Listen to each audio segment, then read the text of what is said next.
Bonjour mes super-héros, j'espère que vous allez bien. Bienvenue sur le podcast La Voix des super-héros, le podcast où l'on parle de sujets controversés, des sujets d'actualité et surtout des sujets qui sont utiles dans votre quotidien. Le tout mélangé avec du développement personnel, des neurosciences motivationnelles, avec la spécialité de notre invité.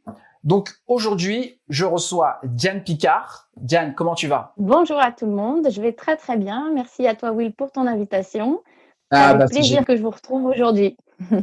c'est génial. Donc avec Diane aujourd'hui, donc Diane qui est coach, conférencière, qui est psychomotricienne et aussi a une spécialité chez les pervers narcissiques. Donc elle va nous j'ai décidé de mettre ce sujet-là en avant parce qu'aujourd'hui, Diane, si tu veux, j'ai beaucoup d'amis qui sont victimes, dont amis que ce soit au masculin et au féminin. J'ai beaucoup d'amis qui sont victimes de manipulateurs et ils disent souvent que c'est des pervers narcissiques. Et quand je leur pose la question, qu'est-ce qui fait que c'est un pervers narcissique? La confusion, s'y mêle. Donc là, si j'ai fait appel à toi, c'est justement pour mettre à nu le pervers narcissique. Tu vois, démystifier tout ça, qui il est, d'où il vient, et puis j'ai une multitude de questions. Donc, l'émission va se décomposer de quelle manière? On va parler de la définition. C'est quoi un pervers narcissique? On va faire un jeu, tu vois, le jeu qui s'appelle Pour toi, c'est quoi? Tu verras tout à l'heure, le jeu il est marrant. Ensuite, on va parler de l'expérience, en gros des pervers narcissiques. Et puis ensuite, tu vas répondre à toutes les questions de mes super-héros. Parce que hier sur Instagram, je leur ai posé la question, voilà, qu'est-ce que vous aimeriez connaître sur les manipulateurs et les pervers narcissiques? Et là, Diane, j'ai eu une multitude de questions, donc ça va être génial, ça s'annonce bien. Donc, Diane, tu te sens bien, ça va? T'es bien? Impeccable, impeccable. Je suis contente qu'on puisse parler de ce sujet, en effet, parce que c'est un sujet important. Et c'est vrai qu'il y a beaucoup de questions, donc c'est avec plaisir que j'y réponds aujourd'hui. Eh ben, c'est génial. Donc, Diane, la première question, c'est qu'est-ce qu'un manipulateur selon toi? Alors déjà, la première chose, c'est de bien faire la différence entre une structure de personnalité manipulatoire, c'est-à-dire que la personne est définitivement structurée d'une manière à utiliser dans sa fonction de base la manipulation, et des comportements manipulatoires. Donc, il faut bien faire la différence entre ce qu'on est et ce qu'on fait. Il y a des personnes qui sont devenues comme ça intrinsèquement, et ce sont ces personnes-là qu'il faut essayer d'éviter parce qu'elles se sont structurées malheureusement dans leur personnalité de cette manière-là. Et donc, pour elles, c'est très difficile d'en sortir pour ces personnes-là. Mais il y a également tout un chacun, même moi, même toi, même tout le monde, qui de temps en temps peut utiliser des petites techniques manipulatoires quand il y a besoin. Mais à la grande différence entre une personnalité structurée de manière manipulatoire et un comportement de temps en temps manipulatoire, c'est qu'une personne qui est saine d'esprit, quand à un moment donné on lui dit « Eh oh, arrête ton char », elle va s'arrêter. Et elle va se remettre en question, elle va se dire « Ah oui, j'ai un peu exagéré », et donc elle va se remettre en question. Et donc, toute la difficulté quand on est victime de manipulation, c'est de savoir, est-ce qu'en face de moi, j'ai une personne qui utilise temporairement un outil manipulatoire parce qu'elle a envie d'obtenir quelque chose de moi, ou est-ce que je suis en face de quelqu'un qui est structuré comme ça, et là, c'est dangereux pour moi. Et parfois, il peut y avoir confusion là-dedans. On peut croire qu'on est face à quelqu'un qui est un manipulateur pervers narcissique, alors qu'en fait, c'est une personne qui est structurée correctement, mais qui a pris une mauvaise habitude et qui s'est rendu compte que certaines techniques manipulatoires lui donnaient gain de cause, et donc, un petit peu par l'expérience, reproduit ça inconsciemment. Mais c'est une personne qui est capable de changer, et donc la relation peut s'améliorer à partir du moment où on lui met un petit peu les hauts là. Donc déjà, il va falloir bien séparer le comportement qu'on peut parfois tous adopter et la personnalité perverse narcissique, où là, on est dans un trouble psychiatrique. Et donc là, c'est un peu plus dangereux si on est face à ce genre de personnes. Ok, mais est-ce qu'on... Bah, t'as un peu répondu, mais j'aimerais bien clarifier ça. Est-ce qu'on est pervers narcissique, manipulateur, voilà, ou le devient-on? Alors c'est plutôt selon les recherches de Jean-Charles Bouchoux. Ceux qui sont intéressés à aller plus loin, j'ai ce livre-là qui est très intéressant, où lui, il est vraiment à expliquer comment on devient manipulateur, pervers, narcissique. Ah, donc alors, voilà, on le devient dans l'enfance avec certains points particuliers, notamment la toute-puissance. C'est-à-dire que il y a deux choses qui se passent. C'est que l'enfant perçoit que, par exemple, si c'est un garçon, que régulièrement une figure adulte dénigre les hommes. Donc, par exemple, il va avoir du mal à se structurer en tant que futur homme. Ça peut être la même chose pour les femmes, évidemment. Et il va y avoir une situation où l'enfant est positionné au rang d'adulte, donc devient le confident de l'adulte, devient celui qui est tout l'amour de l'adulte, c'est-à-dire que l'adulte qui élève cet enfant dit du mal des personnes qui sont de sa génération, en général de l'autre sexe, et va avoir tendance à utiliser cet enfant comme son confident et le mettre à son niveau générationnel. À ce moment-là, l'enfant, qu'est-ce qu'il comprend inconsciemment? Il comprend qu'en fait, il est tout l'amour pour l'autre et il est du niveau générationnel au-dessus. Donc en fait, il commence à avoir du mal. Il y a une confusion en fait générationnelle qui se passe dans ce qu'explique Jean-Charles Bouchoux, et aussi le fait d'être tout pour l'adulte. Et ça, c'est un vrai problème parce que l'enfant, à un moment donné, doit se rendre compte que c'est vrai, il est l'amour pour ses parents, mais ses parents ont besoin d'aimer quelqu'un de leur âge, de leur niveau générationnel, et que l'enfant, plus tard, aura ses propres amours. Si l'enfant ne comprend pas en fait cette différence générationnelle, il va rentrer dans cette toute puissance qu'en fait il est l'objet d'amour de son parent. Et là, le problème qui va se passer, c'est que quand il va devenir adulte, eh bien, il va garder ce comportement relationnel avec les autres personnes et de vouloir toujours tout de l'autre. Parce que ce qui se passe, c'est que quand on met l'enfant à son rang générationnel, on lui cède tout, on veut qu'il nous aime et donc on a tendance à tout lui accepter. Et l'enfant grandit avec ça, que en fait, il peut tout obtenir de l'autre. Et petit à petit, il va y avoir aussi dans les relations des représailles qui se mettent en place. C'est-à-dire que l'enfant, si tout à coup il n'obtient pas ce qu'il veut, il va commencer à créer des représailles. Et donc le parent qui, lui, ne veut pas perdre l'amour de son enfant, va commencer à lui céder des choses. Et c'est exactement ce qu'on retrouve dans les relations perverses.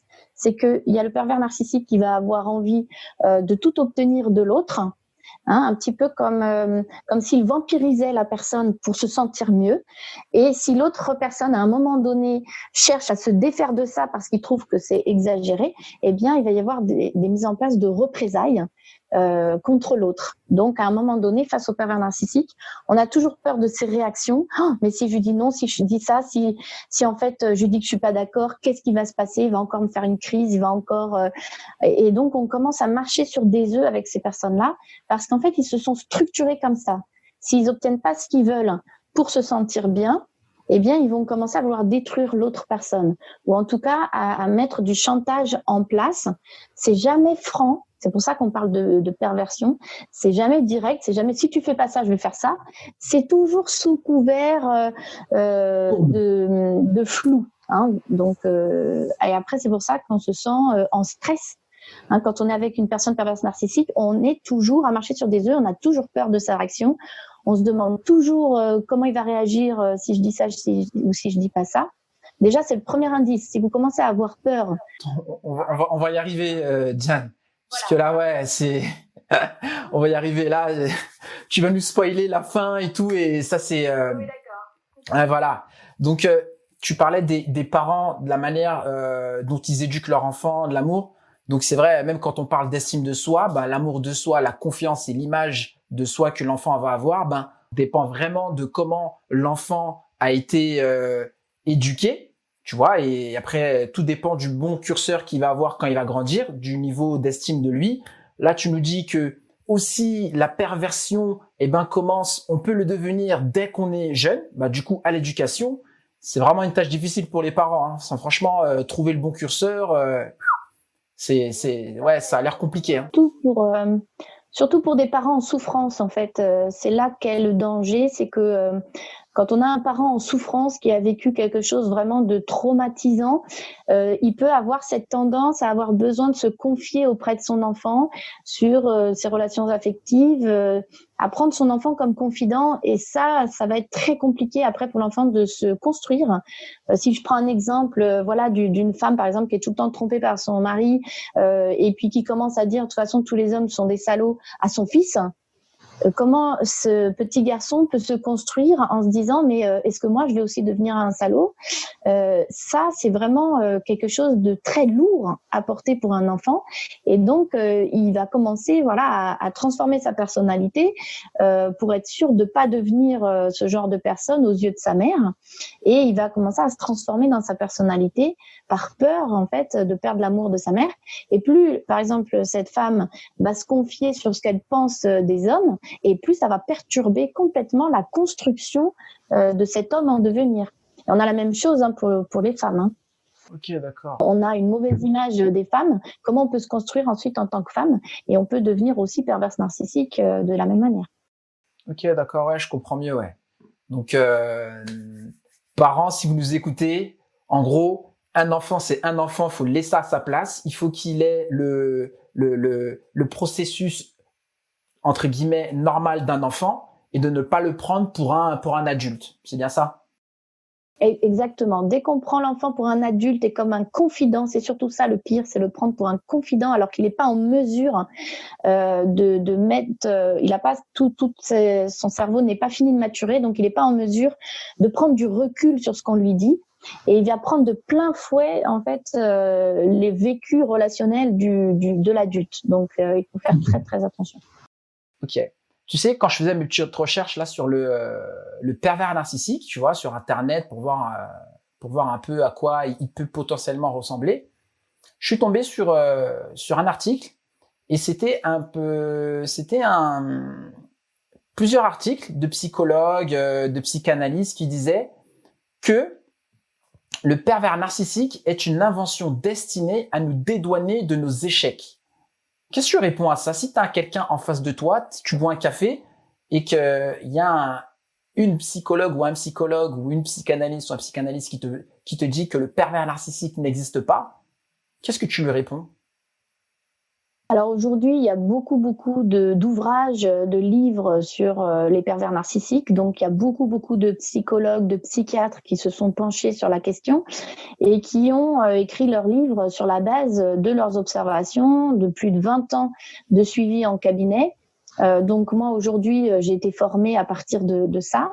Donc on peut pas dire que ça n'existe pas. Par contre il peut y avoir beaucoup de confusion, comme je disais tout à l'heure. On peut croire que quelqu'un est pervers narcissique alors qu'il ne l'est pas. Mais ça existe, c'est-à-dire qu'aujourd'hui on est capable de décrire exactement le fonctionnement psychique du pervers narcissique. Donc on verra après si on le décrit, mais c'est très précis. Hein. Il y a pas de choses au hasard où on peut pas dire tiens il a l'air d'être pervers narcissique. Non, il y a des choses très concrètes à observer pour pouvoir identifier ça. Ok, d'accord. Donc de toute façon on va partir sur le postulat que le pervers narcissique existe. Sinon là on aura arrêté l'émission, ce serait fini. Donc on va faire un jeu. D'habitude, le jeu, je le fais souvent une fois que la discussion elle est bien entamée, mais comme ce jeu-là concerne les définitions, et là on est en plein dans les significations, en gros, qu'est-ce qu'un manipulateur, qu'est-ce qu'un pervers narcissique, et tous ces genres de choses. Le jeu, il s'appelle « Pour toi, c'est quoi ?» Donc, je vais te donner une multitude de mots, et tu vas me dire « Pour toi, c'est quoi ?» On est parti ? Donc, si je te dis, tu me donnes les premières pensées qui te viennent à l'esprit. Hein. Donc, voilà. Donc, c'est quoi un manipulateur? Pour toi, c'est quoi un manipulateur? Même si on l'a déjà dit, ça va nous...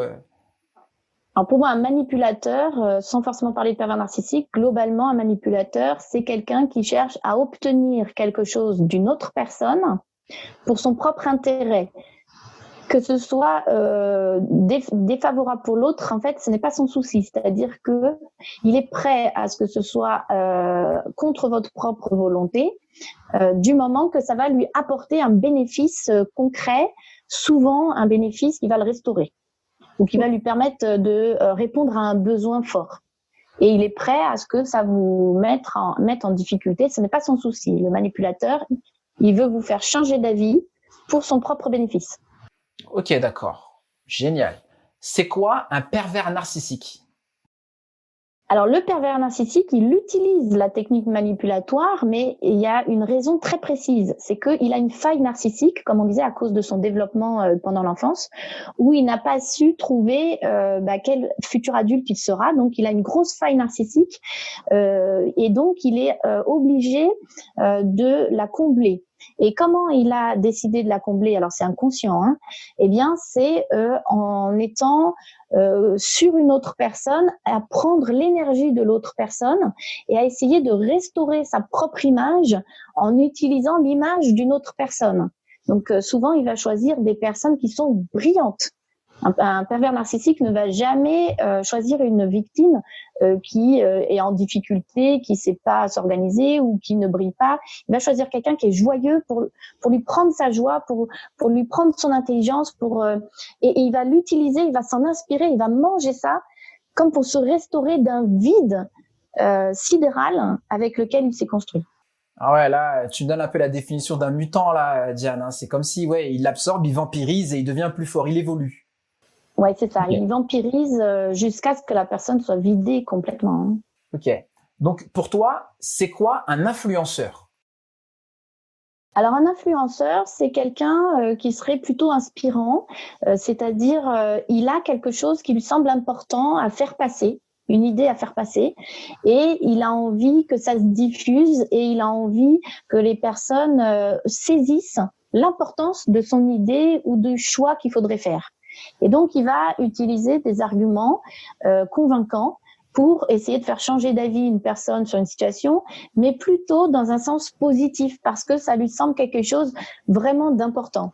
Voilà. Donc, lui, il est plutôt l'influenceur à chercher une éthique ou à chercher un idéal et à emmener tout le monde vers ça et à tenter de faire changer d'avis, mais pour cet idéal. Hein. C'est pas pour son propre plaisir au détriment des autres. C'est vers un but. Ok. Et pour toi, c'est quoi un dragueur? Ah, le dragueur, c'est celui qui essaye de se faire aimer, d'utiliser des stratégies pour montrer que il est aimable et que on peut le suivre et qu'il y a un certain charme à le suivre. Ça, c'est quelqu'un, souvent le dragueur, qui cherche à créer une relation de complicité. Alors soit ça peut être dans la relation amoureuse, mais ça peut être aussi, on le voit dans des relations de vente. Hein. On peut essayer aussi d'être dans la drague dans des relations de vente. Donc il y a une notion quand même de créer une complicité et que l'autre soit attiré par la personne. Hein. Donc soit pour une relation, soit pour une vente. Voilà, de donner le goût et l'envie d'être avec la personne. Ok. Pour toi, c'est quoi un séducteur? Est-ce qu'on peut le différencier d'un dragueur ou pas?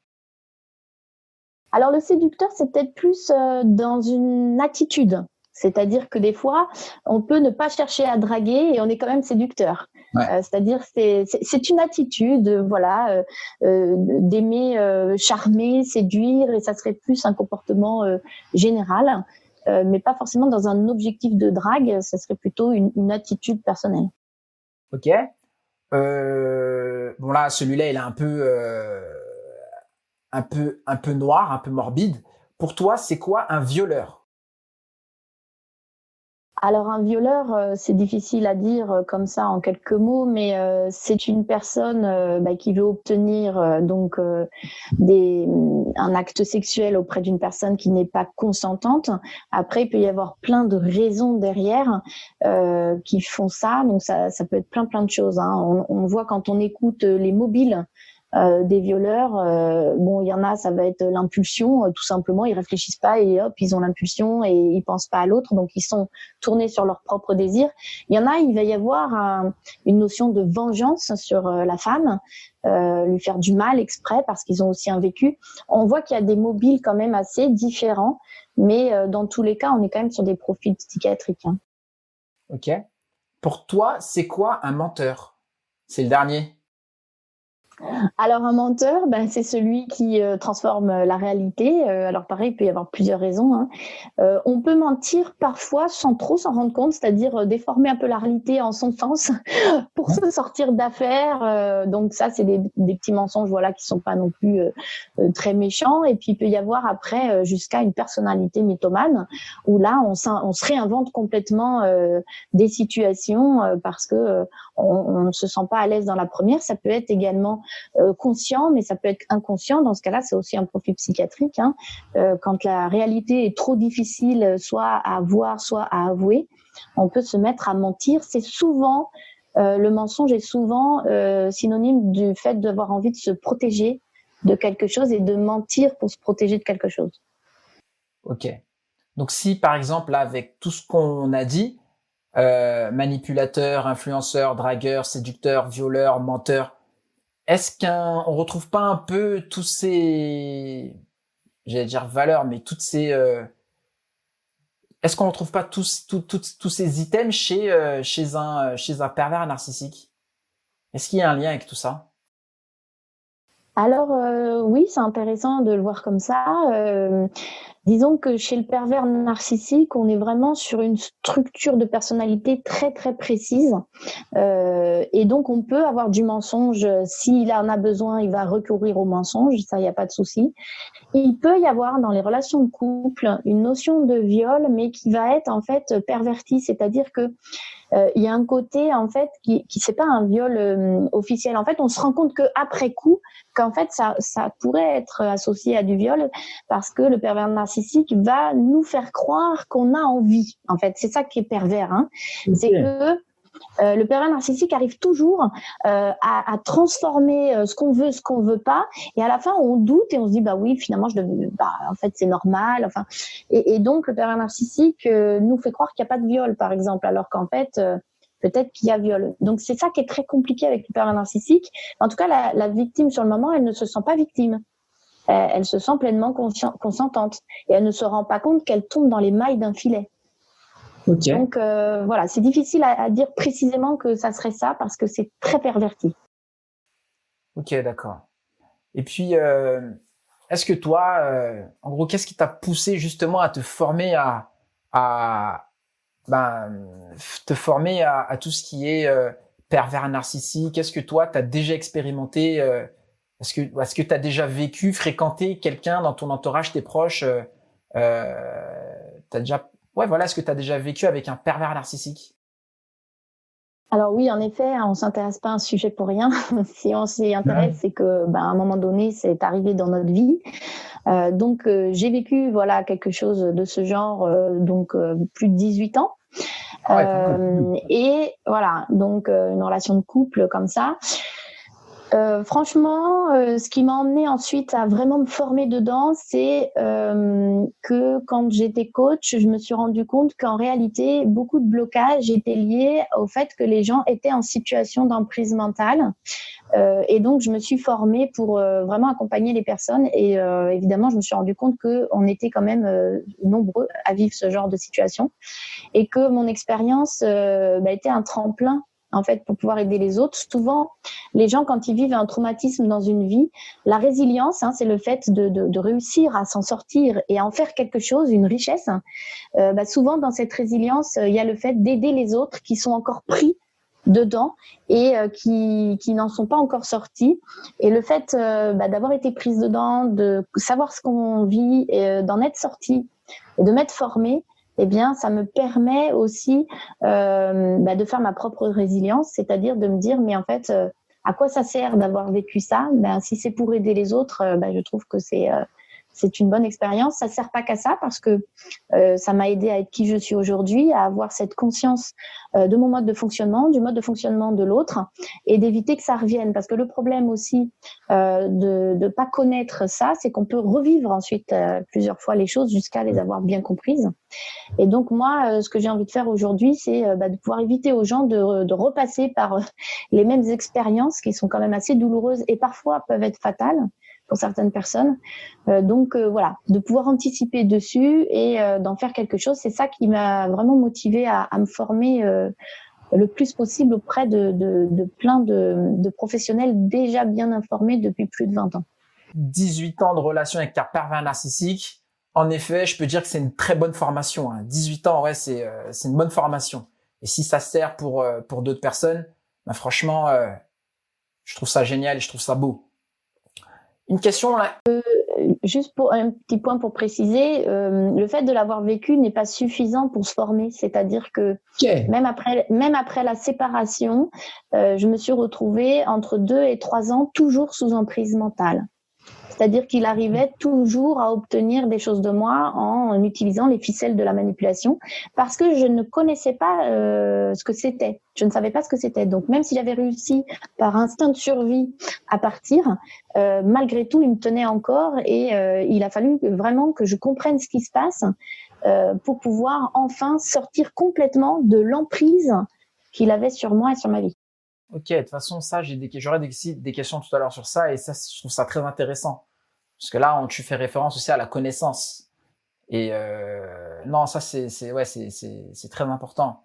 Est-ce que une personne, la personne que tu connais, est-ce qu'elle peut s'autoproclamer pervers narcissique? Se dire, ah, j'en suis un. Alors, souvent, ce sont les victimes de pervers narcissiques qui pensent qu'elles le sont. C'est-à-dire que quand elles commencent à lire comment est un pervers narcissique, elles ont l'impression que c'est elles. Non, un pervers narcissique ne peut pas se remettre en question et ne peut pas se voir tel qu'il est parce que sinon, il y aurait un effondrement psychique. C'est-à-dire que le pervers narcissique, il est borderline, ce qu'on appelle sur le bord de la ligne. Il est entre quelqu'un qui est adapté et quelqu'un qui est psychiatriquement malade. Et il cherche toujours à éviter de tomber dans la maladie psychiatrique. Donc, si à un moment donné, il voit ce vide sidéral dans la construction de sa personnalité, il risque de tomber dans la psychose. La psychose, c'est une maladie psychiatrique grave, où on perd le contact avec la réalité. Et donc, il se bat tous les jours pour dire que c'est la faute de l'autre si ça se passe mal dans la relation, parce qu'il ne peut pas prendre conscience de son mode de fonctionnement, ce serait trop violent psychiquement et tout son inconscient se bat pour ne jamais se rendre compte de comment il fonctionne. Ce serait trop difficile à conscientiser pour lui et donc il ne peut pas se remettre en question. Sauf que le pervers narcissique est pervers et il peut dire « Ah oui, je suis pervers narcissique, mais peut-être que toi aussi un petit peu. » En fait, il peut faire comme si il l'était, mais pour ensuite emmener l'autre à se questionner, si moi je me questionne-toi aussi. Et le pervers va essayer d'emmener l'autre à le croire. Ouais, il est vraiment pervers, quoi. Il est joueur, il est fourbe, comme tu disais tout à l'heure en début d'émission. C'est très pervers. C'est très pervers, oui. Ok. Je vais te poser plusieurs questions. En tout cas, je trouve ça vachement intéressant. Je vais te poser plusieurs questions là, du coup, que mes super-héros, tu vois, sur Instagram m'ont posé. J'ai eu plein de questions. La première question, c'est, il y en a une qui m'a posé la question, quelle emprise peut-il garder sur nous même si nous sommes plus avec lui? Donc là, moi, je me suis dit, est-ce que ça peut être, je sais pas moi, une sextape? Est-ce que ça peut être des nudes? Tu vois, quand par exemple le mec ou la fille envoie son corps nu à son conjoint, à sa conjointe.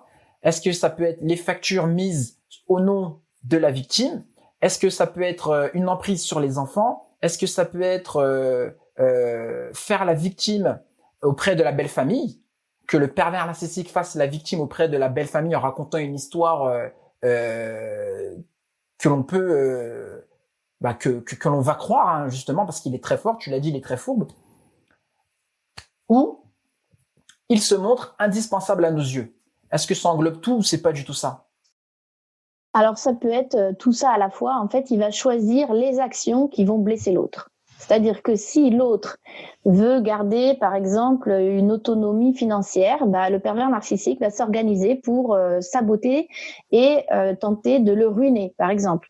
Si l'autre personne va être blessée par perdre, par exemple, la confiance de sa famille, eh bien, le pervers narcissique va s'évertuer à diffuser des fausses informations auprès de sa famille pour décrédibiliser la personne et montrer qu'en fait, c'est lui ou elle la victime de la situation. Donc, en fait, le pervers narcissique va choisir exactement l'action qui va blesser l'autre personne. Donc, ça peut être tout ce que tu as cité comme plein d'autres exemples. D'accord ? Si la personne, par exemple, est très affectée par le fait de recevoir des photos dénudées, c'est ça qu'il va faire. Si on n'en a rien à faire de ça, il va pas choisir ça, il va choisir autre chose. Il connaît parfaitement sa victime puisqu'en général, il a vécu de longues années avec, soit en relation de couple, soit en relation, ça peut être aussi parent-enfant, ça peut être relation entre collègues aussi, où il peut y avoir ce genre d'emprise mentale. Et donc, en général, il connaît parfaitement sa victime, il sait exactement sur quel point il faut appuyer pour lui faire mal.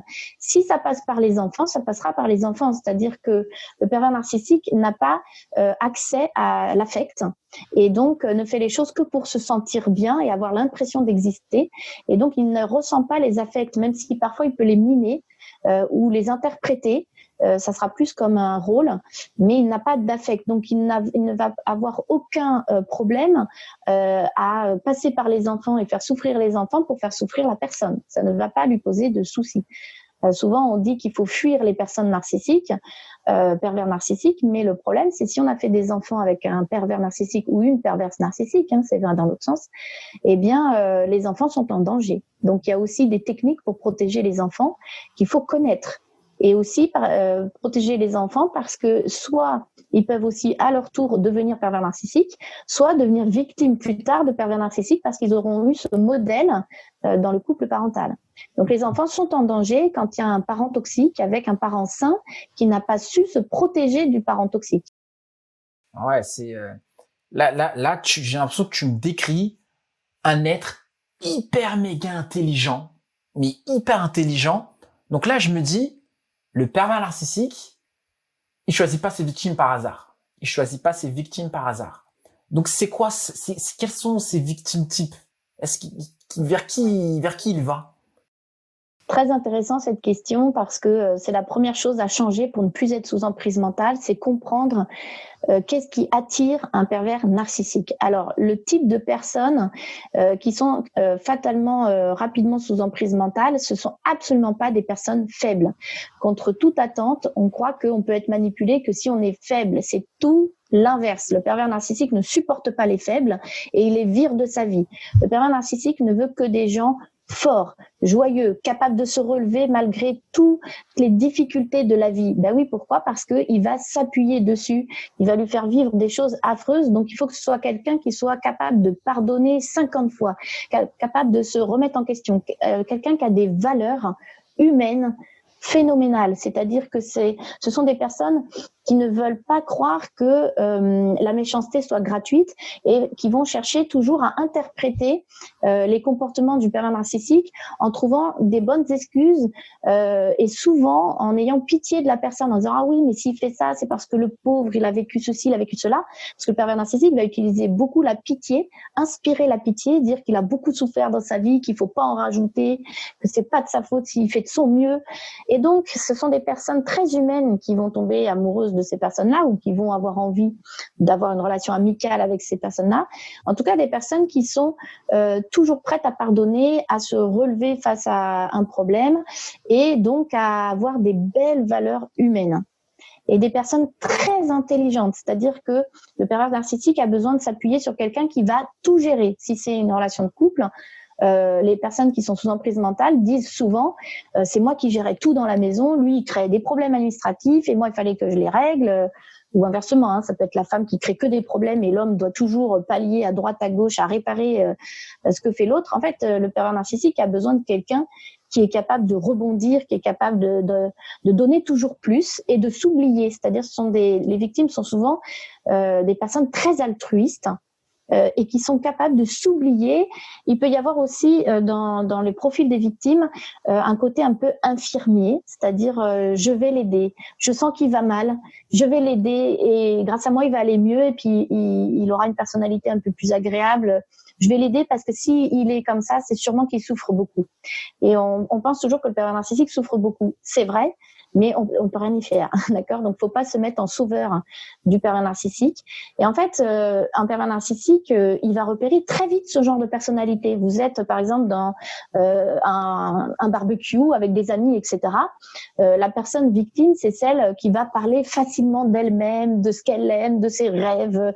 Le pervers narcissique, il va dire, oh là, je peux tout savoir d'elle. Déjà, je vais pouvoir avoir une emprise facilement pour connaître ce qu'elle veut pas. Et il va faire miroiter des choses. Il va utiliser beaucoup le mimétisme pour faire croire qu'il est pareil qu'elle et créer comme ça une sorte de coup de foudre de la rencontre. Alors qu'en fait, tout ça, c'est fictif parce qu'il a senti que c'était une personne nature, vivante, joyeuse, qui a des rêves et qui a l'air d'être forte, avec des convictions fortes. Et donc, il va petit à petit, voilà, créer une fausse impression de même longueur d'onde. Donc ça, je sais pas si on en parlera après, comment, voilà. Si, on va en parler, mais ouais, c'est... Voilà, la victime, elle est vue tout de suite. C'est-à-dire, moi, maintenant que je suis formée, quand je vois des fois dans un groupe des personnes, je dis, oula, ça, c'est une personne qui pourrait rapidement se faire attraper par la manipulation parce que elle donne trop d'elle-même, elle se méfie pas. Tout le monde, il est beau, tout le monde, il est gentil. Et ça, le pervers, il le voit tout de suite. Tu vois, quand je lisais des articles, parce que il y a un temps, je m'intéressais beaucoup à ça pour comprendre justement les mécanismes du pervers narcissique, et j'avais lu sa cible préférée, c'était les personnes à haut potentiel, les personnes à haut potentiel intellectuel, voilà, qui ont voilà, haut potentiel intellectuel, et les personnes à haut potentiel émotionnel. Donc là, je vais juste vous dire là, pour ceux qui nous écoutent, en gros, le haut potentiel émotionnel, à quoi on reconnaît quelqu'un qui a un haut potentiel émotionnel, et tu me donneras ton avis, Diane. Donc, les signes qui montrent que nous sommes potentiellement un haut potentiel émotionnel sont hypersensibilité émotionnelle, empathie très développée, un vécu en décalage avec les autres, une activité de réflexion très importante, une sensibilité exacerbée aux injustices, un côté perfectionniste, une compréhension intuitive développée, un souhait de contribuer au bien-être des autres, une conscience accrue de ses émotions et parfois une sensibilité sensorielle très fine. Donc ça, les sources là, c'est le bilan psychologique Paris qui a mis en évidence toutes les capacités, toutes les valeurs qu'un haut potentiel émotionnel a. Donc est-ce que le pervers narcissique, sa cible préférée aujourd'hui, sont les hauts potentiels émotionnels? Avec la description faite là sur le haut potentiel émotionnel, complètement. Les personnes justement victimes de pervers narcissiques ont toutes ces capacités-là. Est-ce à dire que ils n'ont que ce genre de cible? Je dirais pas ça. Je dirais que voilà, il peut peut-être y avoir des personnes qui sont pas forcément au potentiel, mais qui ont quand même des capacités de ce genre, qui peuvent être aussi des cibles pour les pervers narcissiques. Mais en tout cas, les victimes sont plutôt des personnes qui ont un haut fonctionnement empathique, c'est exactement ce que tu viens de dire, qui vont être capables en fait de se mettre à la place de l'autre et d'essayer d'avoir envie de les faire évoluer. Donc il y a le côté, comme tu disais, altruiste, de s'occuper des autres. Ce sont des personnes plus à risque, tout à fait. Puisque le pervers narcissique, il a besoin qu'on s'occupe de lui pour se restaurer. Donc évidemment, il va être attiré par ce genre de personnes. Ok.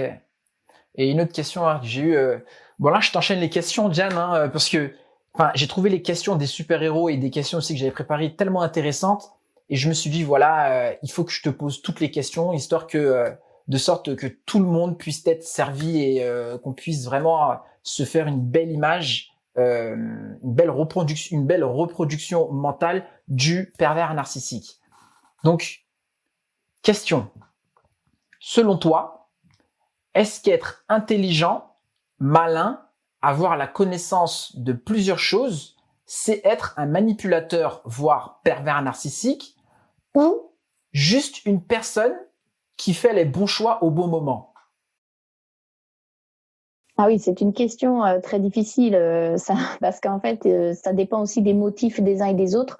On peut être consciemment manipulateur. Dans ce cas-là, on n'est pas forcément manipulateur pervers narcissique. C'est ça qui est compliqué, c'est de bien différencier. Est-ce que j'utilise la technique manipulatoire consciemment ou est-ce que c'est ma structure naturelle et ça se fait inconsciemment? Le manipulateur narcissique, pervers narcissique, c'est un fonctionnement inconscient. Il n'est pas conscient de comment il fonctionne. C'est-à-dire que l'intelligence qu'on lui attribue, en fait, c'est quelque chose d'instinctif chez lui. C'est-à-dire, il va pas calculer et construire. Ça va se faire tout seul. En fait, il comprend tellement bien les failles de l'autre qu'il sait naturellement, sans s'en rendre compte, où il faut appuyer. Et il va construire des choses. Donc, on a l'impression que c'est un monstre parce qu'il a organisé, il a tout prévu. Mais en fait, non, c'est pas un monstre dans ce sens-là, puisqu'en fait, ça se fait tout seul. Par contre, quelqu'un qui va organiser et être calculateur de manière très consciente et avoir prémédité un petit peu son crime, entre guillemets, on n'est pas sur le même profil. Là, on est sur quelqu'un voilà, de particulièrement dangereux aussi. Mais le fait qu'il le fasse consciemment, c'est autre chose. Donc, des fois, on peut mélanger un petit peu les profils. Le pervers narcissique, c'est quelqu'un qui a un vide sidéral à l'intérieur de lui. Il est en souffrance permanente et il doit se nourrir de l'autre pour se sentir mieux. Et donc, il va utiliser toutes les stratégies qui fonctionnent, mais ça va être un mode de fonctionnement quand même plutôt inconscient. Quelqu'un qui est très intelligent et qui va organiser des choses consciemment, c'est un autre profil. Ok, d'accord. Ok, ouais, on y voit plus clair là, maintenant avec cette belle explication. Et qu'est-ce qui fait qu'on les attire ou qu'on soit attiré par eux? Est-ce que en quoi sont-ils un miroir de nous-mêmes? C'est une question aussi d'une super-héros là qui m'a posé. Ok, super. L'image du miroir, c'est formidable parce que c'est exactement ce qui se passe. La rencontre avec un pervers narcissique est une rencontre idyllique, c'est-à-dire merveilleuse. On se dit qu'on a trouvé son âme sœur, c'est-à-dire que c'est très facile de faire avoir un coup de foudre à quelqu'un. Il suffit de mimer ce qu'il aime. Et tout à coup, il a l'impression qu'on est donc sur la même longueur d'onde. Donc, c'est très dangereux. Là où il faut se méfier dès le départ, c'est quand quelqu'un vous dit que il aime tout comme vous. Hein, d'accord. Donc, il faut faire attention à ça. Faut pas tomber tout de suite à deux pieds dedans en se disant j'ai trouvé l'âme sœur. Donc, ce qui fait qu'on va être attiré par le pervers narcissique, c'est parce qu'on a l'impression qu'il nous ressemble, qu'il a le même rêve que nous, qu'il va nous permettre d'accéder à notre rêve. Donc, en fait, les techniques au départ d'hameçonnage, comme on peut dire, c'est quel film t'as été voir? Ah moi aussi. Quelle scène t'as aimé? Ah moi aussi. Et en fait, le pervers narcissique ne dit jamais rien. Il pose la question et il répond moi aussi. Et ça marche très bien, c'est-à-dire que celui qui répond ne se doute pas du tout de la stratégie qui est en train de se mettre en place, qui est une stratégie de mimétisme et qui va donner l'impression qu'on est tout pareil. Vous verrez souvent que vous ne connaissez absolument rien du pervers narcissique, alors que lui, il connaît tout de vous. Voilà, ça c'est la technique. Il vous pose plein de questions et comme vous êtes content qu'on s'intéresse à vous, vous répondez sans vous rendre compte que ça lui donne beaucoup d'informations sur vous après pour ensuite rebondir dessus. Quand il vous reverra, il dira « Ah, je me souviens, tu m'avais dit que tes messages, tu as acheté un bouquin dessus. » Enfin, il va faire plein de choses pour créer comme ça, comme un effet d'âme sœur. Donc, il faut se méfier. Il y a des fois, c'est vrai, évidemment, il y a des personnes qui vont être intéressées par les mêmes sujets, mais il faut qu'il y ait une notion de réciprocité pour faire la différence entre une relation saine et une relation perverse. C'est-à-dire que s'il n'y a pas de réciprocité, c'est-à-dire si vous posez des questions et que vous avez toujours des réponses un peu mystérieuses, faut vous méfier. C'est-à-dire si l'autre ne se confie pas autant que vous confiez, c'est qu'il y a un problème. Souvent, il y a aussi un problème, c'est que les personnes sont attirées par les pervers narcissiques par leur côté mystérieux. Il y a des personnes qui me disent mais justement j'aime ce côté mystérieux, ça crée du piquant dans la relation. Ouais. Méfiance, hein, d'accord, c'est vrai que ça peut être des fois assez excitant ce côté mystérieux, mais si vraiment vous ne connaissez rien de la personne, il y a des personnes des fois en couple depuis plusieurs années où on ne sait, la personne ne sait pas du tout ce que le conjoint gagne, ce qu'il fait de ses journées, ce qu'il pense vraiment de situation. Par contre, l'autre sait tout de nous. Il connaît notre compte, il connaît les codes d'accès, il connaît tout. Parce que le but, c'est de contrôler et aussi ensuite de se faire entretenir par la personne. Hein. de se faire entretenir dans son image financièrement. Petit à petit, en fait, avec les années, c'est ça qui se met en place. Mais ce qui nous a attirés au début, c'est le côté idyllique, qui va pas durer très longtemps parce que le pervers narcissique, pour faire ça, ça lui demande énormément d'efforts. En fait, pour être gentil, il a deux visages, le pervers narcissique. Il a le visage social, où tout le monde le trouve génial. Ça peut être le bout en train du groupe, ou alors ça peut être le très timide, que tout le monde un peu va protéger, parce que ça semble être le pauvre petit. C'est souvent les pauvres petits les plus dangereux. Comme pervers narcissique, ce ne sont pas forcément les plus excentriques. Il y a deux formes. Et donc, il y a ce visage. Et ensuite, dans la vie privée, il y a un tout autre visage. C'est-à-dire celui qui était debout en train et qui fait rire tout le monde, crie, peut taper, certains tapent, pas tous. Et celui qui était le tout timide, à la maison, tout à coup, il est vindicatif, il est nerveux. Donc, il y a vraiment deux visages au pervers narcissique. Et souvent, celui qui vit dans l'intimité avec le pervers narcissique a du mal à faire comprendre ce qu'il peut vivre parce que tout le monde dit « Oh, mais attends, t'as de la chance d'être avec une personne comme ça !» Parce qu'il y a ces deux visages et donc, on commence à douter oui, finalement, pourquoi je me plains alors qu'en fait, je suis avec quelqu'un de bien, qu'est-ce que j'ai à me plaindre, etc. Donc, ce côté idyllique ne dure jamais très longtemps et surtout dans la sphère intime disparaît complètement. Et pourquoi la personne ne quitte pas à ce moment-là cette relation, que ce soit une relation amicale ou de couple ou autre? Eh bien parce qu'elle se dit mais ça s'est bien passé au début, donc à un moment donné ça va forcément revenir. Je vais pouvoir retrouver ce que j'ai aimé au début. Et il y a Geneviève Schmidt, j'ai mis son livre ici, qui en parle très très bien. Elle explique que dans toutes ses recherches avec plein de médecins, on s'est rendu compte qu'en fait, le pervers narcissique déclenche le circuit de récompense à dopamine, c'est-à-dire les circuits de l'addiction dans le cerveau. Ouais, j'allais t'en parler. Voilà, le fait que le pervers narcissique doit absolument vous donner beaucoup de plaisir au début pour qu'en fait vous soyez dans un besoin addictif de retrouver ces doses de plaisir. Et donc vous allez vous suradapter pour essayer qu'ils redeviennent comme avant. Et c'est ça qui fait que vous accrochez à la personne. Ok, c'est génial. Ouais, c'est ça. C'est en gros la question que j'allais te poser sur ce que tu viens de dire, c'était qu'est-ce qui fait que la personne, que la victime n'arrive pas à quitter cette personne-là, elle n'arrive pas à quitter le pervers narcissique. Donc tu y as brillamment répondu.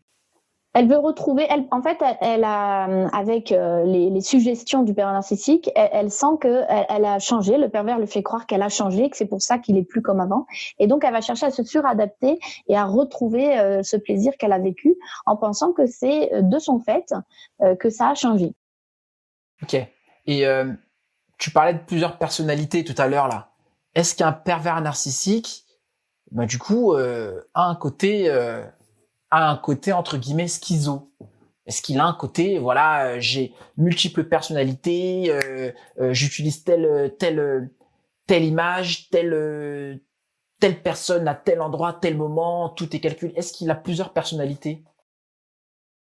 Alors, ce qui est sûr, c'est qu'il a deux visages. Alors, la schizophrénie est vraiment une maladie psychiatrique à part, mais le pervers narcissique, il a deux visages. Il a le visage en société et il a le visage dans la vie intime, souvent qui n'est vu que de la victime, c'est-à-dire qu'il n'y a pas d'autres témoins de ça.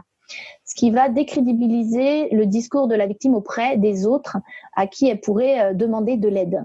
Donc, c'est vraiment très important de savoir ça, c'est que avec des tiers, le pervers narcissique fait en sorte de montrer que c'est une personne tout à fait agréable et que c'est parce que l'autre personne est un peu trop exigeante qu'elle se plaint.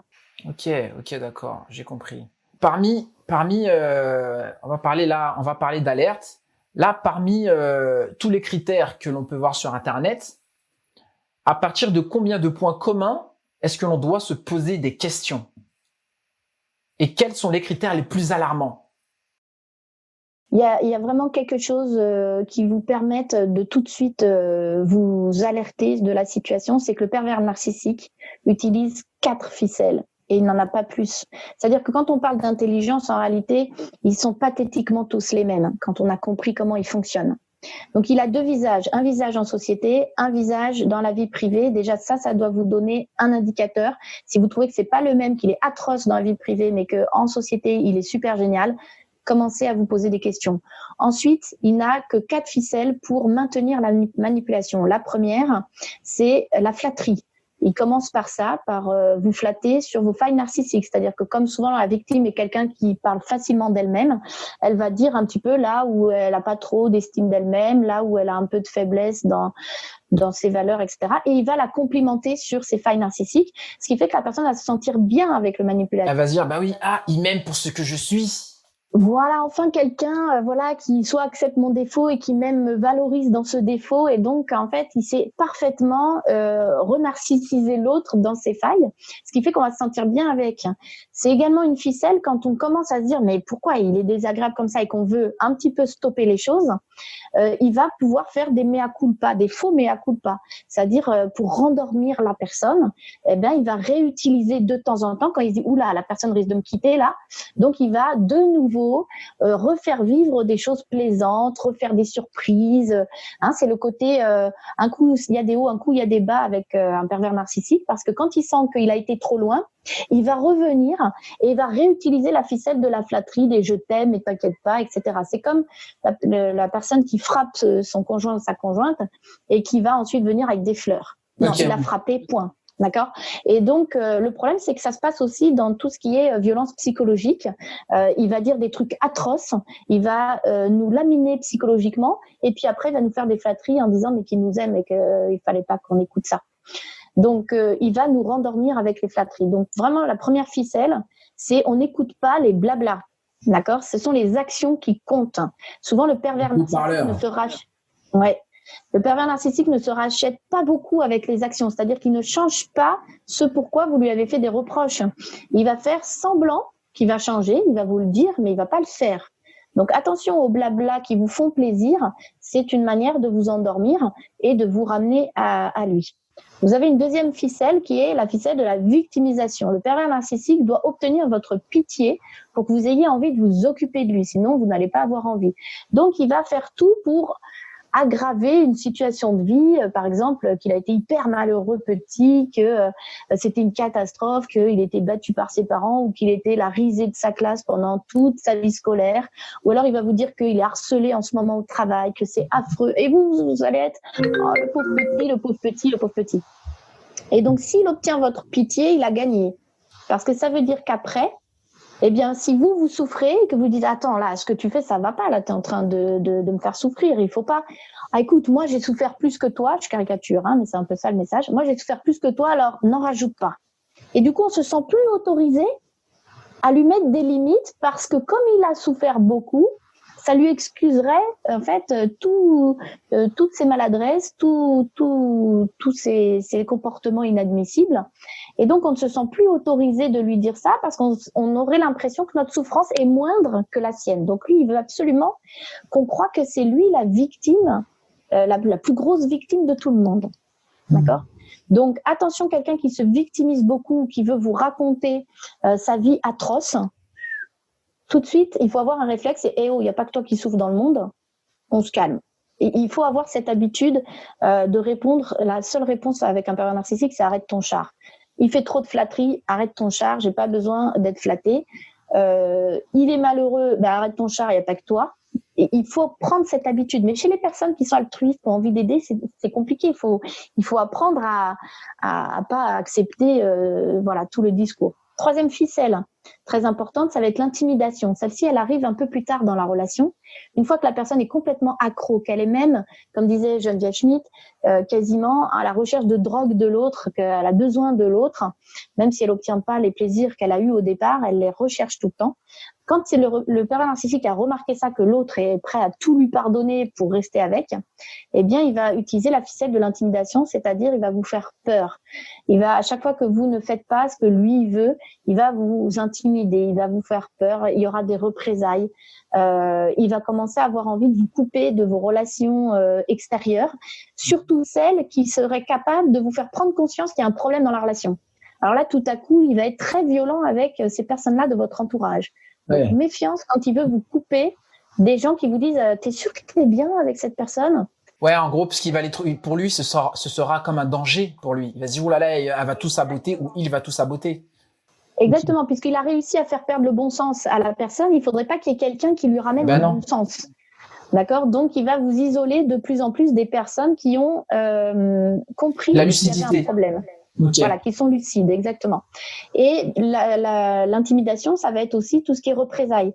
Oh, mais si je fais ça ou si je vais voir mon ami après, il va me faire passer 2 jours d'enfer. Donc bon, bah tant pis, je vais pas voir mon ami.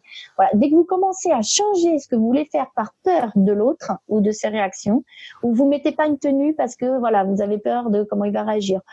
Ou vous n'invitez plus vos parents parce que il vous fait une scène à chaque fois comme quoi vos parents sont comme ci, sont comme ça. Voilà, dès que en fait vous commencez à avoir peur de ces réactions, vous êtes sous l'emprise de la 3e ficelle qui est l'intimidation. Il a réussi à vous intimider et il vous manipule par la peur. Donc ça c'est la ficelle la plus dure pour sortir. Souvent on a peur de quitter la personne parce qu'on a peur des représailles derrière. Et là c'est intéressant de se faire accompagner parce que des fois les pervers narcissiques souvent ne mettent jamais en place leurs menaces, ne le font jamais, mais il y en a certains qui le font. Donc, on peut pas s'amuser à dire « Oh, ils menacent dans le vent ». Quand il y en a qui disent « Je te tue si tu me quittes », faut pas prendre à la légère. Enfin, faut accompagner ça parce que les personnes sont en danger d'essayer de partir. Il va pas laisser partir l'autre facilement. Et ensuite, vous avez la 4e ficelle qui est la ficelle de la culpabilisation, c'est-à-dire que il fait quelque chose d'affreux vis-à-vis de vous et c'est de votre faute. C'est-à-dire qu'il vous fait porter la responsabilité de ces actes atroces et que s'il a fait ça, c'est que vous étiez pas assez comme ci, pas assez comme ça, etc. Et s'il est plus gentil comme au début, c'est parce que vous ceci, vous cela, vous ceci, vous cela. Donc, il vous fait porter la responsabilité. Et ça, c'est un problème parce que les personnes, comme on a décrit à haut potentiel, ont une forte capacité à la remise en question et vont tout de suite se demander « Ah bah oui, mais c'est vrai, on est 2 dans la relation, je dois avoir ma part de responsabilité. » Oui, mais lui aussi, il a sa part de responsabilité et lui, il la prend jamais la sienne. Donc, à un moment donné, on doit aussi apprendre que des fois, c'est bien de se remettre en question, mais des fois, il faut surtout apprendre à se positionner. Donc, les victimes de pervers narcissiques, souvent, sont des personnes qui n'osent pas dire non, qui n'osent pas se positionner et qui cherchent à faire plaisir à l'autre, à ne pas le blesser, qui sont complètement leur conscient tourné vers l'autre et qui s'oublient complètement dans la situation. Ok, donc les 4, culpabilité, intimidation, flatterie. Le premier, c'était quoi ? Et victimisation. Ah oui, victimisation. C'est-à-dire que le pervers narcissique va toujours vous expliquer par A plus B que c'est lui qui souffre plus que vous. Ok. Donc, le but, c'est ça, c'est de vous faire taire. Victimisation, flatterie, intimidation et culpabilité, mes super-héros. Donc, bien prendre ces 4 items que Diane là vient de nous donner pour vraiment les repérer directement. Parce que là, plus tu parles, je suis tellement concentré par ce que tu dis. D'habitude, j'ai un sourire tout le temps, je suis toujours joyeux. Mais là, je me dis vraiment que en parler là comme ça, ça nous fait prendre conscience qu'il y a des êtres là sur Terre qui sont sans scrupules et qui sont vraiment là pour nous, pour aspirer toute notre énergie, quoi. Et c'est très très grave. C'est très très grave. Surtout, faut pas les prendre pour des monstres. Ce sont des gens qui sont psychiquement malades. Et en fait, ce qu'il faut comprendre, c'est que on doit absolument vérifier si on a en face de nous quelqu'un qui est sain d'esprit ou qui est malade. Et de partir du principe que tout le monde, il est beau, il est gentil, eh bien, c'est dangereux pour soi-même parce que on n'est pas capable d'être conscient de ce qui se passe dans la relation, de ce qui se joue. Et en fait, le message surtout aujourd'hui, c'est de devenir de plus en plus conscient de ce qui se passe et de pas mettre, d'ouvrir toute sa vie intérieure comme ça à des personnes sans vérifier s'ils sont pas malades psychiquement. Les pervers narcissiques sont malades psychiquement, ils sont en souffrance, mais ce qui fait qu'on doit les fuir, c'est qu'ils ne pourront jamais se remettre en question. Jamais, jamais, jamais. Et de vouloir espérer leur faire entendre raison, c'est dangereux pour soi-même. Ok. Donc si par exemple, je sais pas moi, Albertine, un nom comme ça, Albertine, elle a des parents pervers, elle va au boulot, elle a des collègues, son directeur pervers. En gros, qu'est-ce qu'elle doit faire ? Alors, il y a une difficulté, c'est que tous les professionnels, en effet, disent qu'il faut fuir les pervers narcissiques, mais il y a énormément de situations où on ne peut pas les fuir. Donc, il faut se protéger, c'est-à-dire qu'il faut que les pervers narcissiques ne s'intéressent pas à vous. C'est-à-dire qu'ils ne vous choisissent pas comme victime. Okay. Donc, il y a des choses à faire, c'est qu'il faut éviter de tout dire nos faiblesses, nos besoins, nos rêves. On raconte pas tout ça à n'importe qui. Donc, si c'est trop tard qu'on l'a déjà pleinement raconté, eh bien, on commence un petit peu à se taire. C'est-à-dire que si on a compris qu'en face de nous, on a quelqu'un de malsain qui vraiment, c'est à sens unique, il ne veut que des choses pour lui et il ne prend pas en considération notre être, et qu'il n'y a pas de respect dans ce qu'on est, eh bien, à ce moment-là, on doit commencer à se mettre sur la réserve. Si on est obligé de les côtoyer et d'être avec eux de temps en temps, eh bien, on arrête de trop en dire sur nous-mêmes. On reste évasif et on commence à se solidifier dans nos convictions, dans nos valeurs et surtout, on apprend à dire non. Ça va être très important. On apprend aussi à ne plus avoir peur. Donc, il y a vraiment, par rapport aux 4 ficelles, ça vous donne exactement votre ligne de conduite. On n'accepte pas les compliments. Si les compliments est vrai, ça va se sentir. Mais quelqu'un qui fait trop de compliments, qui vous flatte, qui vous dit « Oh là là, vous êtes la personne qu'on attendait dans ce projet professionnel alors qu'il vous connaît depuis 5 minutes », méfiance. Comment il peut dire ça au bout de 5 minutes ? Et donc, souvent, on se fait avoir par la flatterie. Vous connaissez la fable de La Fontaine avec le corbeau et le renard. Le renard qui flatte l'ego du corbeau et le corbeau, c'est fini, il s'est fait avoir. On ne se laisse pas flatter n'importe comment. Il y a des compliments des fois qui sont vrais, mais quelqu'un qui passe son temps à vous admirer, c'est pas normal. Il faut pas tomber là-dedans. Si ça vous plaît, c'est que ça comble une faille narcissique. Donc, travaillez votre faille narcissique, ne vous laissez pas combler par quelqu'un d'autre qui pourrait l'utiliser. Donc, on ne se laisse pas complimenter n'importe comment et à tort et à travers. On n'accepte pas de se dire le pauvre petit. Si vous commencez à vous dire mais quand même, il est gentil avec moi. Mais le pauvre, il a vécu beaucoup de choses. Et voilà, tous ces comportements-là, faut les arrêter. Mais si je dis ça, ça va créer des problèmes. Non, vous dites ce que vous avez à dire. Et si l'autre, il explose, c'est son problème, c'est pas le vôtre. Donc, apprendre aussi à être assertif avec ces personnes-là. Assertif, c'est un nouveau mot dans le développement personnel qui a une dizaine d'années et qui veut dire oser dire ce qu'on a à dire dans le respect de l'autre et de soi-même. Mais on ne s'empêche pas de dire les choses par peur de ce qu'il pourrait dire. Donc, il faut vraiment sortir de la peur, ne plus avoir peur de l'autre. Et puis, surtout, quatrièmement, ne pas prendre la responsabilité des travers de l'autre. Si l'autre, il a fait quelque chose, c'est de sa faute, c'est pas de la mienne. Même si j'ai peut-être été la personne qui l'a énervé, s'il s'énerve, c'est son problème à lui, c'est lui qui s'énerve, il aurait pu choisir un autre comportement. Donc, il faut apprendre en fait à être un pilier stable à l'intérieur de soi parce que ça désintéresse les pervers narcissiques. Alors évidemment, si on est déjà en relation avec et qu'on commence à changer, qu'on coupe chaque ficelle les unes après les autres, le pervers narcissique en face, il va s'énerver. Donc, préparez-vous juste qu'il va y avoir un orage devant vous. Vous laissez glisser, ça vous atteint plus. Et à un moment donné, ça va tellement l'énerver qu'il va claquer la porte en vous insultant, en vous traitant de tous les noms. Vous le savez, parce qu'il peut pas se remettre en question. Mais ça sera tant mieux, il va passer son chemin et il s'occupera. Voilà. Et malheureusement, il ira voir une autre personne, il a besoin de quelqu'un.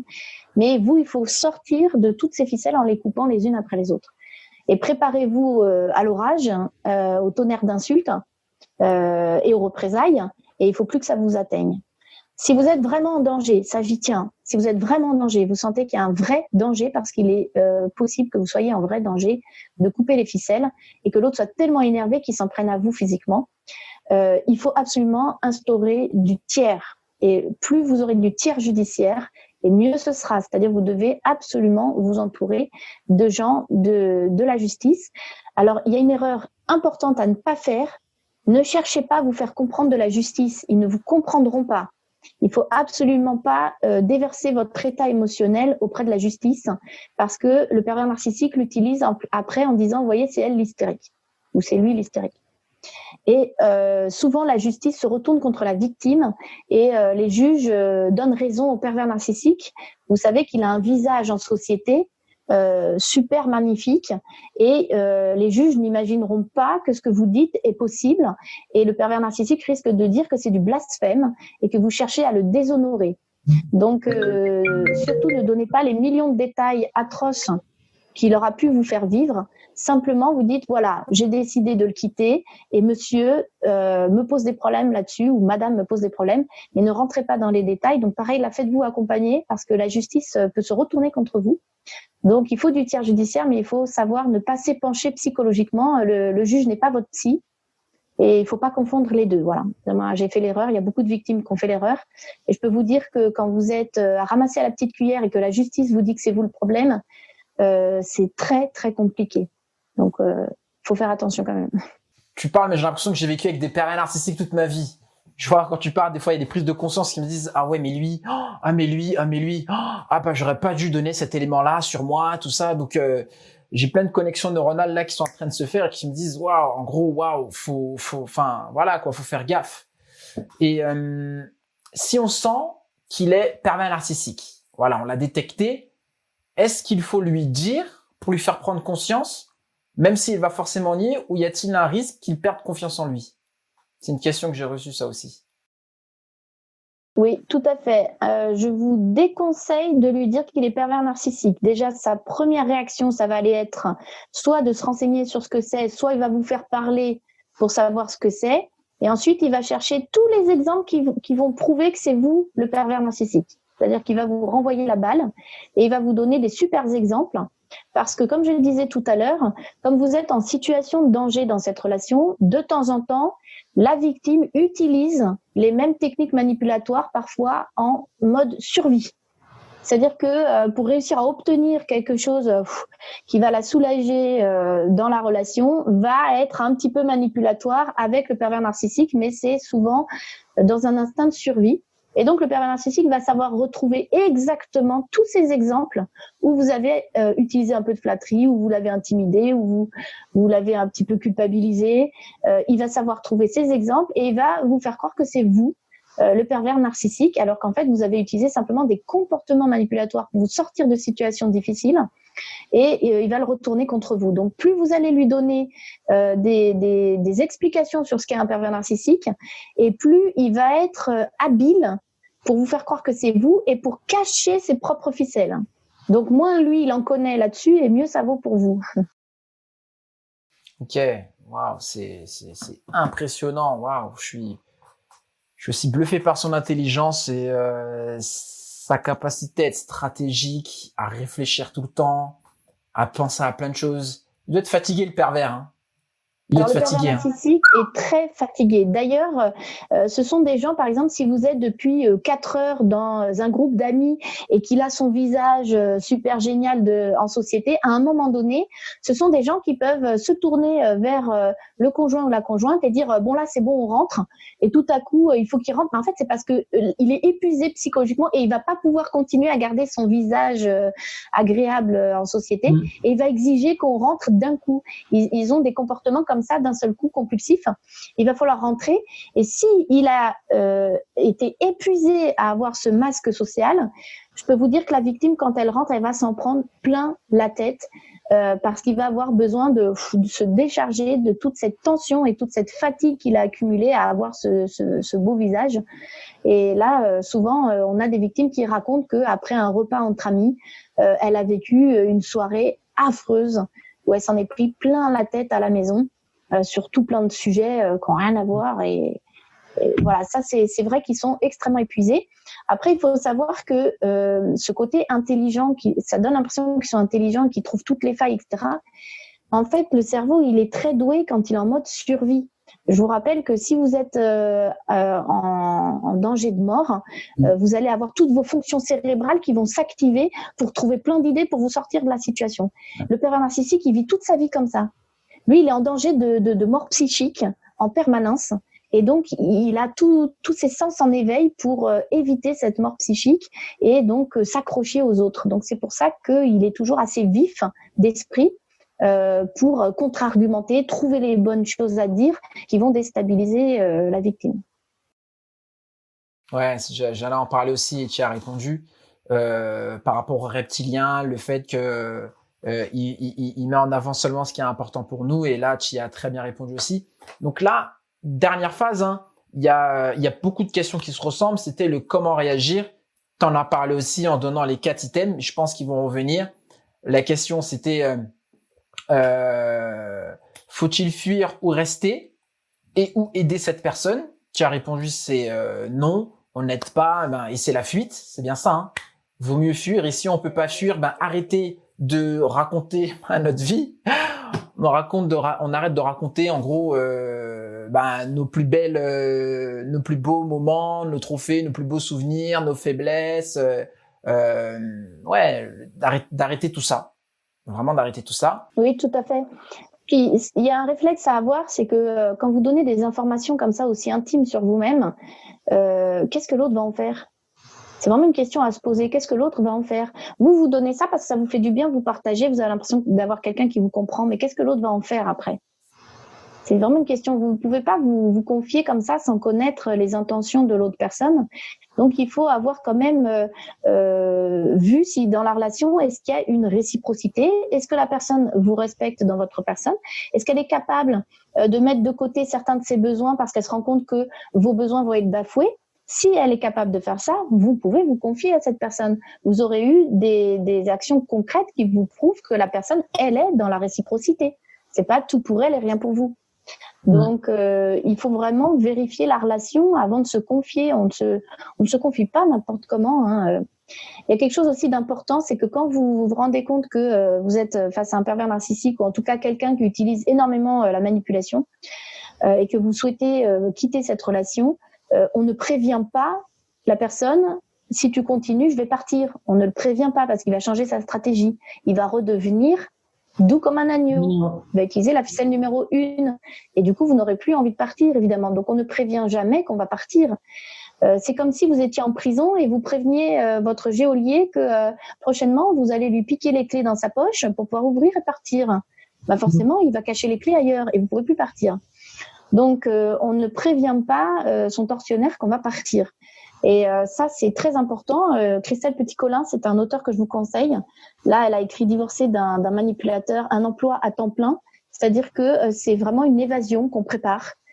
Quitter une relation perverse, narcissique, ça se prépare. Elle a écrit un autre livre que je peux pas vous montrer parce que je l'ai prêté, qui s'appelle Échapper au manipulateur narcissique. Et franchement, elle explique bien dedans qu'on prépare son départ. C'est-à-dire, est-ce qu'il a accès à vos comptes ? Est-ce qu'il écrit à la place dans vos mails ? Est-ce qu'il contrôle votre téléphone ? Et tout ça, il va falloir petit à petit lui enlever l'accès à tout ça sans qu'il se rende compte que le but, c'est de partir. Parce que si vous partez, il peut détruire tout ce qui est hyper important pour vous, vos papiers, votre propriété. Si vous partez avec tous les papiers importants, parce que sachez que si vous partez, que vous oubliez des choses, vous ne les reverrez jamais. Parce qu'il va les détruire. Vous partez sans votre ordinateur, sans votre disque dur. Moi, j'en ai fait les frais. J'ai perdu des choses fondamentales parce que j'ai pas été accompagnée dans mon départ. Hein, je suis partie par survie. Et donc, voilà, il faut savoir qu'il y aura des représailles assez terribles. Donc, si vous décidez de partir, il faut que vous ayez un compte sur lequel il n'a aucune vue. Donc, par exemple, ouvrir un compte en secret où vous commencez à mettre un peu d'économie chaque mois sans que ça se perçoive, parce que il peut aussi vous empêcher d'avoir accès à vos propres comptes en représailles. Donc, il faut avoir tout préparé financièrement.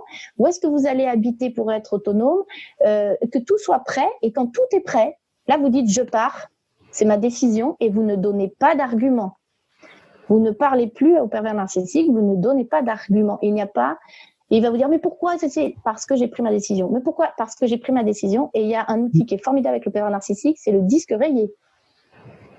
Il va chercher à vous faire argumenter pour vous déstabiliser et pour vous faire changer d'avis. Donc, il faut surtout pas lui donner cette possibilité. Donc, vous faites le disque rayé. Pourquoi tu pars ? Parce que j'ai décidé. Pourquoi tu pars ? Parce que j'ai décidé. Vous dites pas parce que ça se passe mal entre nous. Mais si, regarde, ça se passe mal parce que toi, ceci. Là, ça y est, c'est fini. Vous repartez dans un sac de nœuds. Donc non, vous ne donnez plus de raison, vous ne dites plus pourquoi vous partez, vous ne dites plus vos besoins. Et aussi quelque chose d'important, il y en a beaucoup qui utilisent la communication non violente.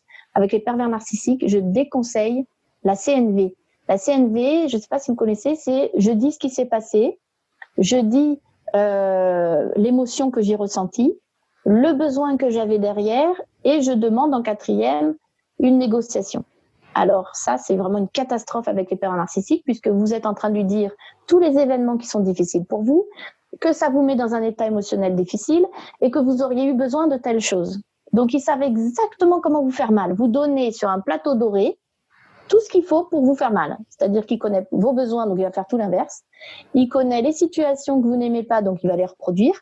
mais toujours de manière mais j'ai pas fait exprès, mince, c'est vrai, tu m'avais dit, etc.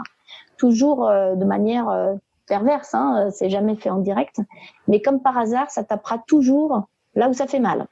Donc, on ne donne plus les raisons de notre départ, on dit c'est comme ça, je pars. Évidemment, ça va le mettre en furie.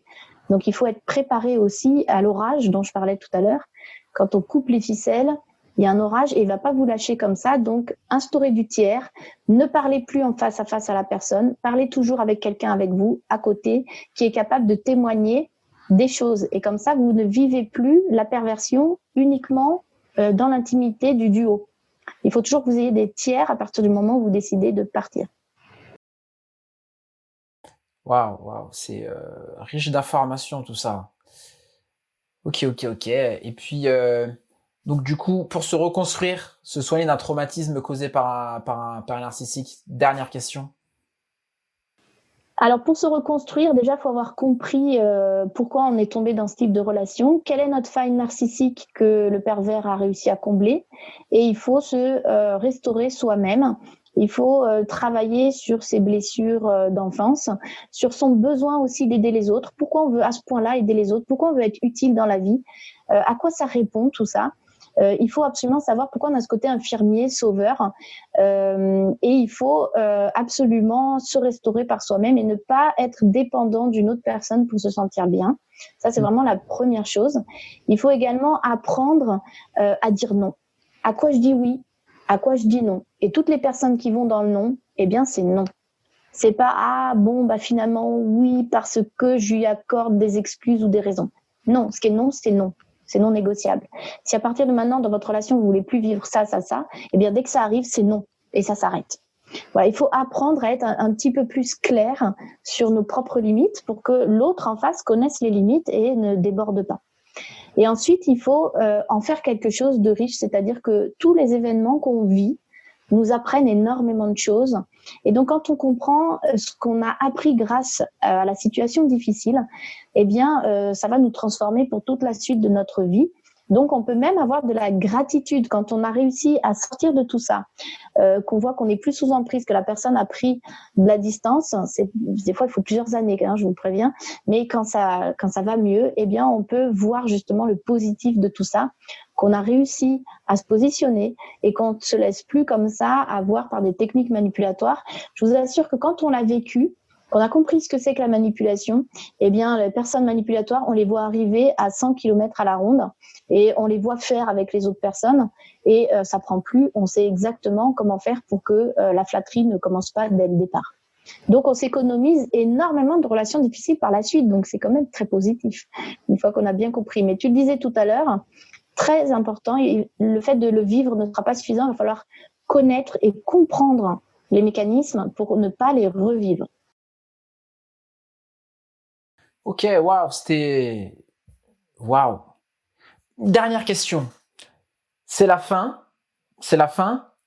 Dans tout ce que tu as dit, parce que c'est vrai, quand on écoute une information, voilà, on va pas retenir tout d'un coup. Il va falloir réécouter le podcast, revoir certains extraits de vidéos. Si aujourd'hui, non, dis-moi juste pour toi, dans tout ce que tu as dit, qu'est-ce qui a été le plus important pour toi et avec quoi, du coup, les super-héros qui nous écoutent, avec quoi ils peuvent repartir? Alors pour moi, le plus important, c'est de pas se confier n'importe qui dès les premières rencontres. C'est de pas se livrer à cœur ouvert comme ça, n'importe comment. Vous savez pas qui vous avez en face de vous.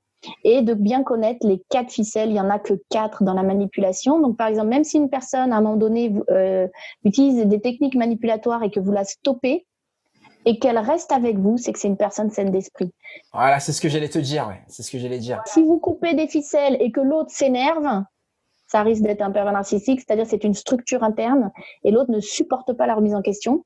Moi, ça peut m'arriver, par exemple, on a 2 besoins différents, par exemple, dans le couple.